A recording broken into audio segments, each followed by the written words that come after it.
Ever since former U.S. President Eisenhower coined the term military-industrial complex, major global players have followed suit, and China is no exception in terms of civil-military integration.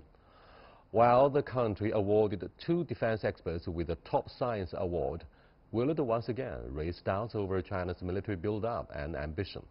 Is China the global powerhouse on defense? And where do China and the U.S. stand in the global war for expertise? In the first half of the show tonight, I'm happy to be joined in the studio by Dr. Yang Yuguang, a professor with the China Aerospace Science and Industry Corporation, and Dr. Wang Huiyao, president of the Center for China and Globalization. That's our topic. This is Dialogue. I'm Yang Ray.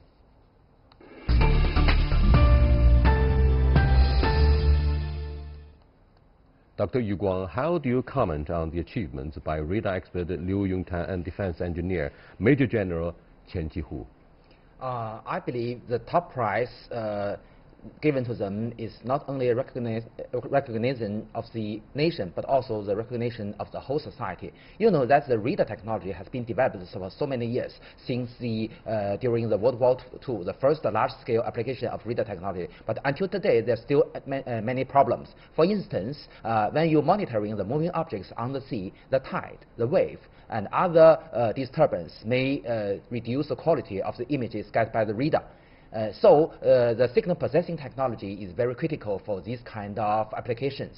And also the academician brings new technologies to these applications, the so-called the inverse phase controlled radar. So these new technologies and the new method brings to the radar applications will benefit not only the military, but also have applications in the economies. China is fast becoming a maritime power. Mm-hmm. Look at the maritime commerce. We are the #1 trading nation in the world. Does the application of the radar expertise, as Dr. Yang Yuguang mentioned, mean a lot of opportunities for China to not only lay groundwork for civilian use, but also for military purposes? Yeah, I think the world actually today is actually showed the progress China made in terms of developed advanced technology and to some extent science level as well. But of course, from history you can see that the military technology is always linked with civilian use as well. So sometimes the original purpose is to develop the military technology, but in the end it ended up in the civilian usage, because we hope no military war will happen. But people, like you said at the beginning, countries like Eisenhower said that, there's always sometimes people are prepared for military, but then hopefully not going to be used. But I think that China, still quite far from those innovations, even though we had a few, a number of years awarding that. But I think China probably was not a good originated innovation, but it's very good at application innovation. So the radar technology, also the fast train, all other technology that China is using, particularly the internet and all those things. So because of the sheer size of the market and population of the big country, so China ended up a second time of the innovation of the usage is leading the world, actually, in many aspects. So that's probably the importance of differentiate, if you originate, but then if you can't have an application, then it will really hurt you as well. So we have to combine both. So that means the globalization and integration is very important, because technology now needs to have a large applications. But due use of advanced technologies have increasingly become a controversial flashpoint for major powers, and particularly for their competition, vying for, scientific dominance in the world. Yuguang, there was a popular assumption at the height of the Cold War, with the word MAD is in fact a word for 3 initials: mutually assured destruction. For nuclear-armed powers, that's especially the case. Now, let's look at the achievements, amazing achievements of Major General Qian Jihu. He is an expert about nuclear technology, particularly for defensive purposes. Now, do you think China has become top-ranking power in this particular area. Mutually assured destruction means we should have developed, or we have already developed, very credible technology to protect ourselves from nuclear explosion, nuclear attacks. Actually speaking, Professor Chen Qihu is not an expert on nuclear technology, but the enhancement of structures and buildings from the attack of the nuclear weapons. So there are, of course, there are dual use of his technologies and the know-how. But in fact, the critical part is the basic technologies and the basic science. You know that during the research work of the professor and also during the development of his products, he also developed many methods. For instance, such as the the numerical analysis method and also some experimental methods. These methods are common either for civil use or for the military purposes. So, but these technologies and know-how are the most important for the development of the country, and this can also benefit all people. Hu Yao, let's look at the alleged war for talents. You are an expert of human resources with a focus particularly on retained scholars and students. How difficult will it be for China to, for example, send brilliant students to the other side of the Pacific Ocean, given the trade war and geopolitical rivalry, which is growing so fast between the two sides? Now, how difficult is it for us to have students as brilliant as what we had over the course of 40 years since China decided to open itself up? Yeah, no, I think that the globalization means not only the goods, capital, but also talent floating around the world, circulating around the world. But President Trump stands for deglobalization in the sense that he would erect a war rejecting immigration. Yeah, so that's probably, I think, a setback. But I think some of the accusation of U.S. To China on the talent attraction is not probably rightly put it, because China is learning from every country. Like we have a Canada research chair the program. You have U.S. which basically every year they have a 40,000 outstanding talent. But given the chronic issue of trust deficit, the United States accuses China of conducting industrial espionage one way or another, particularly cyber espionage. Therefore, it will be very difficult for graduates such as those from your mother school, Tsinghua University, to go to the United States, because they don't encourage Chinese students. I think this is very short-sighted, because U.S.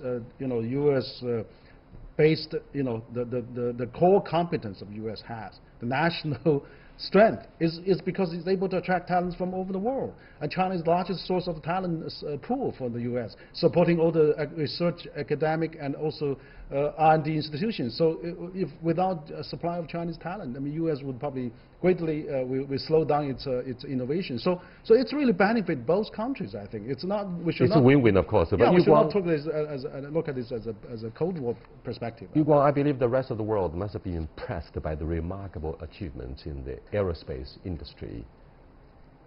Chang'e's landing in the moon. Yes. So, what do you think of the achievements of the young generation of Chinese scientists? I mean, those who were born in the 90s and the 80s start to be the backbone of this special force, right? Well, there is some joke or that many other countries show their praise and also jealous on us that our team is so young. So we are so young means we have more chance to have more great achievements. This is because that many factors. One is that especially during the 1990s, after the release of the China's manned space program to the society, everybody knows that, and especially after Mr. Yang Liwei come into space in 2003, that encouraged many young people to choose technology and science as their lifespan career. So that's a very important factor for them to enter in this field, and that brings the new blood and also the energy to us, to our science and engineering field. That's a very important factor. The other comes from the policy support. That this time the national award is one of the you can recognize as a policy support for encouraging the people. And also, we have many schemes encouraging the young people, young students, and young professionals to be engaged in the scientific research, especially innovations. Thank you so much for your very inspiring and encouraging accounts on what China has achieved and how to enhance the competitive edge of China's science and technology. With that, we come to the end of the first part of our show on the just concluded major award ceremony. I'll see you after a short break. Stay with us, please. Welcome back. President Donald Trump enters 2019 on a bumpy ride. A quarter of the U.S. government remains closed. Special counsel Robert Mueller continues his probe into Russian interference in the presidential election. China-U.S. trade talks are proceeding with financial markets still on edge. So how is Trump doing so far with all the headaches? And will we see more frictions between China and the United States? In the second half of the show, I'm very happy to be joined in the studio by Dr. Zhao Hai from the Chinese Academy of Social Sciences and Timothy Stratford, the managing partner of Covington and Berlin LLP Beijing. We shall also talk to Brian Becker, political analyst and show host of Loud and Clear on Radio Sputnik via satellite in Washington. Welcome to Dialogue, gentlemen. So do you think there will be a big surprise coming out of the current trade talks between the two sides in Beijing? I guess people have different expectations. The issues that the countries have to address are complicated and deep, but I do think that both presidents and the negotiators from both sides do want to reach an agreement. So I think our optimistic scenario is that they'll reach an agreement that will be a kind of a pathway that will still involve further negotiations ahead. So, Zhao Hai, do you think there's a consensus for both sides that this is going to be a long process? But to begin with, this latest development will lay the groundwork. I think, first of all, there is a surprise on Monday when Vice Premier Liu He visited the negotiation team. I think there's a significant sign that both sides, political leaders, are willing to push forward with the negotiations. At this moment, I think if you look at the American team, probably we will go from the easy part, which is for Chinese to purchase more American goods, agricultural and energy products. So I think from the easy part to the difficult part, particularly technology and IPR protection negotiations, we will go further and further, even though maybe there will be not a comprehensive deal by March 1st. But as long as we can continue the negotiation and two sides are both satisfied, I think there will be good signs for the markets. I wonder something like CVID, a comprehensive, irreversible, verifiable kind of things will be made possible between the two sides regarding trade talks. So let me go to Brian. Hi, Brian. What do you think of the importance of political will in facilitating this, what promises to be a long process, if not a long march? I think political will is the cornerstone. It's the key to understanding not just what's happening, but what potentially can happen. The problem really is in Washington that there is a tug of war, perhaps a veritable civil war going on within Washington's political establishment about the direction of the United States and in particular U.S.-China relations. I think Donald Trump, in fact, wants a deal.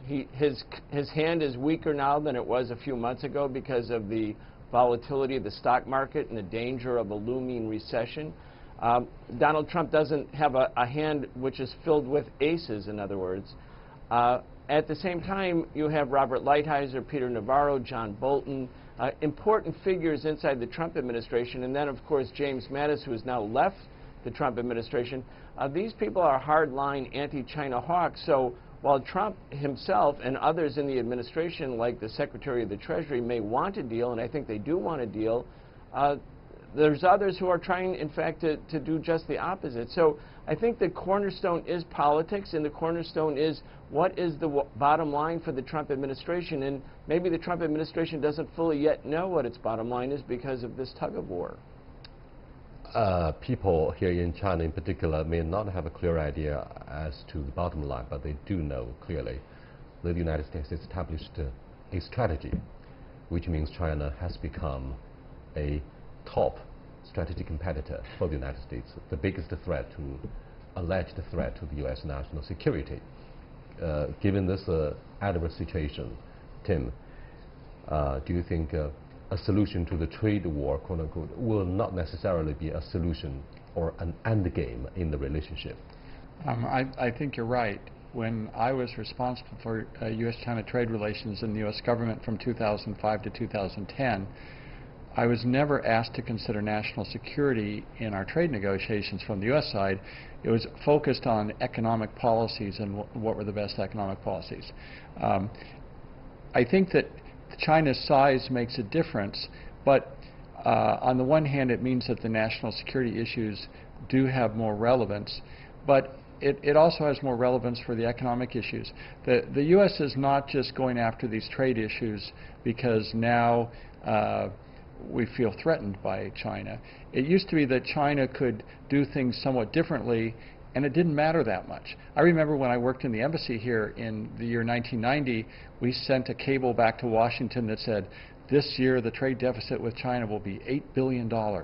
You know, back when the trade was so small and China was still experimenting with different things, it didn't really have that big of an impact on the United States. But when the trade deficit is $370 billion, then what China does is something that has more of an impact on the U.S., and the U.S. has to care more if our trade systems are different and if it causes some harm to our companies. At the same time, Dr. Zhao Hai, a lot of the Chinese elites and policymakers say loud and clear, American consumers have benefited enormously, including American conglomerates. Multinationals have also been the beneficiaries of such dividends in our trade relationship. What do you think of the Chinese perspective and Chinese account instead of all the fanfare on China threat? Exactly. I think I agree with Tim that now national security is becoming more and more used by the U.S. side as an excuse. It's also being used to criticize the Canadian government by President Donald Trump. But look at what happened last year. The trade deficit between U.S. and China reached a new high. Tim mentioned 360, 70. Now it's 430. That means that the policy approach adopted by the Trump administration is not working. And even if they will cut trade deficit, that's going to unravel globalization and hurt both sides, not only producers but also consumers in the U.S. The problem is there's a audience, let's say, in the U.S. that support this kind of approach because they're not satisfied with the past trade relations between the two sides, because there are people losing their jobs and they blame China. So I think there's a lot of communication work needs to be done. As Jimmy Carter wrote recently in Washington Post, there's a lot of misperception and miscalculation on the U.S. side, on both sides maybe. Mm-hmm. So I think moving forward, we need to communicate more and explain the reason why the factories are closing in some parts of the U.S. and why the distribution of wealth in the United States is not even, creating this large gap and creating this demand for pushing hard or standing hard against China.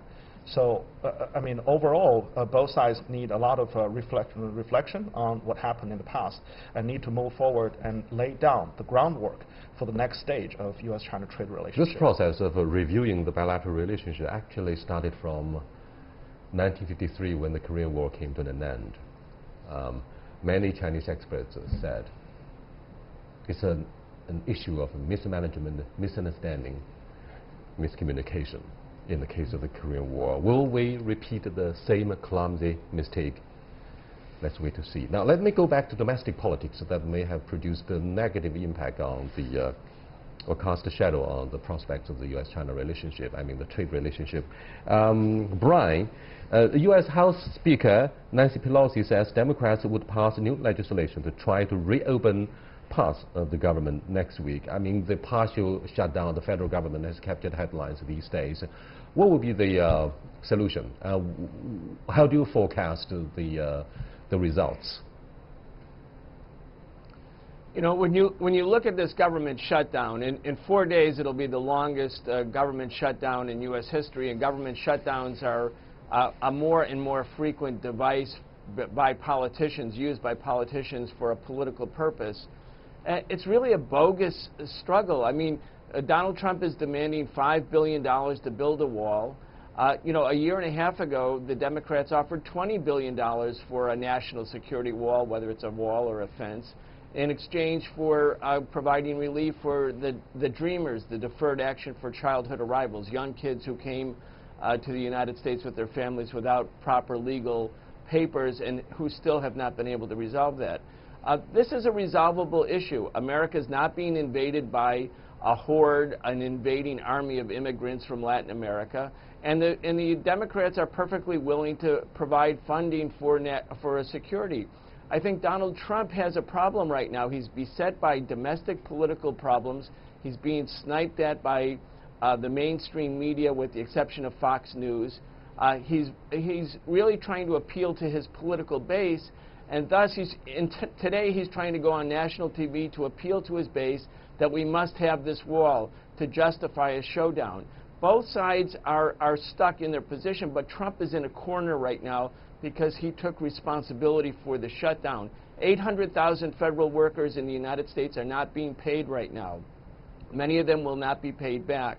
Services are deteriorating. You go a few blocks from where I am, trash is piling up on the National Mall between the Washington Monument and the Congress. Volunteers are clearing up that trash, not the federal government. It's a disgrace, really, and yet both sides are in a logjam because of political agendas, not really because this is necessary. It's more about an issue of political theater across the aisle between Democrats and Republicans.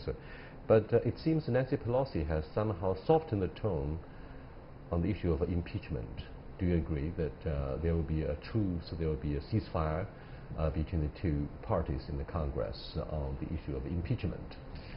Well, I think no matter who you are, you shouldn't talk forcibly about impeachment until you have enough facts in front of you to really justify that. Impeachment's a very serious action.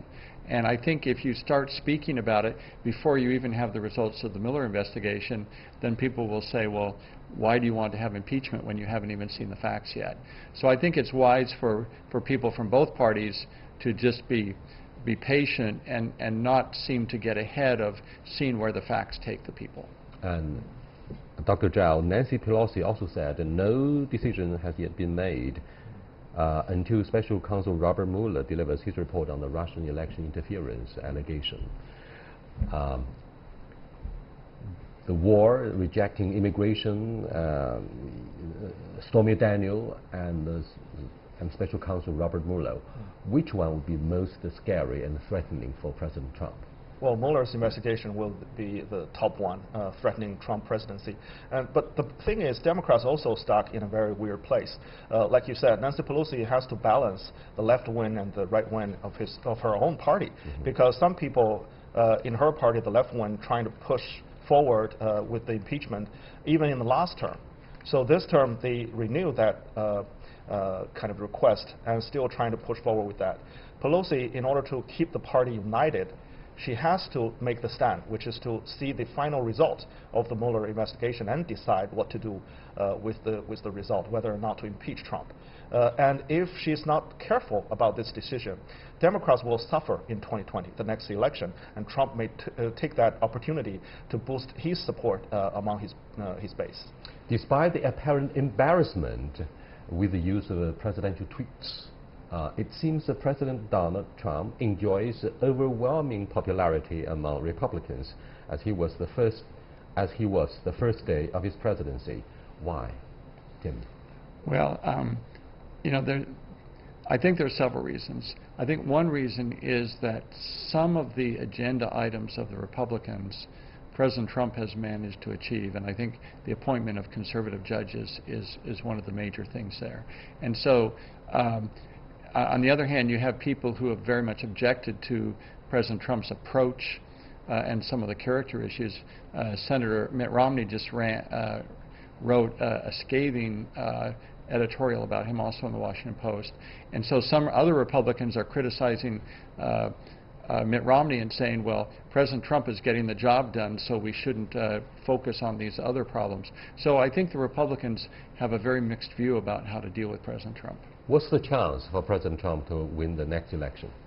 Well, there's a pretty big chance for Trump to win the next one, depending on which one will be selected by the Democrats to run against President Trump. Now, it looks like, so far, it looks like former Vice President Biden will come out and run, and now, and also Elizabeth Warren she has already declared that she's going to run. She's visited Iowa already.